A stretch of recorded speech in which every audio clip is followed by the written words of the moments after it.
Hi friends, నేను మీ మనోజ్ కడప. కువైట్లో ప్రతి ఏరియా ఒక పార్క్ ఉంటుంది. ఆ పార్క్ ఎలా ఉంటుందో ఈరోజు మీకు ఖచ్చితంగా చూపిస్తాను. అంటే నా ఫ్లాట్ నుంచి దగ్గరగానే ఒక పార్క్ ఉంది. ఒకసారి చూపిస్తాను, చూడండి ఎలా ఉంటుందో. సో ఇది చాలా వరకు బాగుంటుంది. సో ఇదే మా స్ట్రీట్, నడుస్తూ వెళ్తున్నా. మీరు ఒకటైతే గమనించవచ్చు, ప్రతి ఇంటికి ఒక 4-5 కార్లు అయితే ఉంటాయి.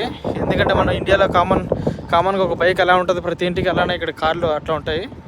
చూడండి, ప్రతి ఇంటికి 4-5 ఈజీగా ఉంటాయి, మినిమం 3-4 ఉంటాయి.